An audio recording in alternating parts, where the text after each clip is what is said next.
தேசபக்தி என்பது திமுகவிற்கு தேர்தல் அரசியல் முழக்கமல்ல என முதலமைச்சர் ஸ்டாலின் தெரிவித்திருக்கிறார். கூடுதல் விவரங்களை செய்தியாளர் ரமேஷ் வழங்கிக்கலாம். ரமேஷ் வணக்கம். இந்த உரை பற்றிய முழு விவரங்கள் என்ன ரமேஷ்?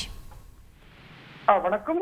திமுக தலைவரும் முதலமைச்சருமான திரு மு.க. ஸ்டாலின் திமுக தொண்டர்களுக்கு கடிதம் ஒன்றை எழுதியிருக்கிறார். அந்த கடிதத்தில் திராவிட மாடல் ஆட்சியில் சட்டமன்றத்தில் எந்த அறிவிப்பு வெளியிடப்பட்டாலும் அது முந்தைய ஆட்சியை போல வெறும் மேஜையை தட்டுவதற்கான அறிவிப்பாக மட்டும் இருப்பதில்லை, அறிவிக்கப்பட்டவை செயல் வடிவம் பெற வேண்டும் என்ற உறுதியுடன் கடைக்கோடி கிராமம் வரை சென்று தமிழ்நாட்டின் முதலமைச்சர் என்ற பொறுப்பில் உங்களில் ஒருவனாக ஓய்வதில்லை என்ற அடிப்படையில் நான் பணியாற்றி வருகிறேன் என்று அந்த அறிக்கையில் திமுக தலைவரும் முதலமைச்சருமான திரு மு.க. ஸ்டாலின் குறிப்பிட்டிருப்பதை பார்க்க முடிகிறது.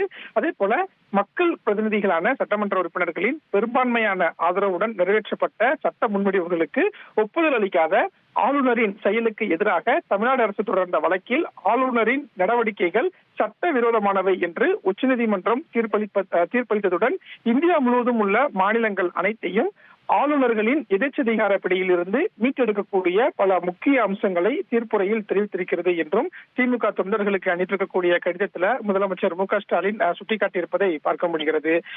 தொடர்ந்து பல்வேறு விஷயங்களை முதலமைச்சர் மு.க. ஸ்டாலின் அந்த அறிக்கையில் குறிப்பிட்டிருக்கிறார். குறிப்பாக தேசபக்தி என்பது நமக்கு தேர்தல் அரசியல் முழக்கம் அல்ல, மாநில உரிமைகளுக்கான கூட்டுறவு கூட்டாட்சி மிக்க இந்தியா என்பதே உண்மையான தேசபக்தி ஆகும் என்றும் குறிப்பிட்டிருக்கக்கூடிய முதலமைச்சர் மு.க. ஸ்டாலின் அரசியல் சட்ட மாண்பினை காக்கும் செயல்பாட்டுடன் இந்தியாவின் பாதுகாவலனாகவும் தமிழ்நாட்டிற்குள் மதவாத அரசியல் தலையெடுக்காமல் தடுக்கும் அரணாகவும் உங்களில் ஒருவனாக முத்துவேல் கருணாநிதி ஸ்டாலின் என்ற நான் இறுதி வரை உறுதியாக நிற்பேன் என்றும் திமுக தொண்டர்களுக்கு முதலமைச்சர் மு.க. ஸ்டாலின் குறிப்பிட்டிருக்கிறார்.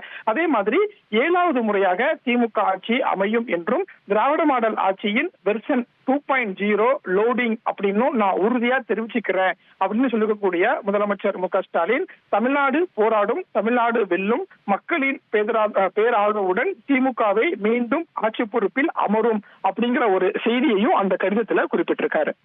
விரிவான விவரங்களுக்கு நன்றி ரமேஷ். செய்திகளை உடனுக்குடன் தெரிந்து கொள்ள உடனே சப்ஸ்கிரைப் பண்ணுங்க.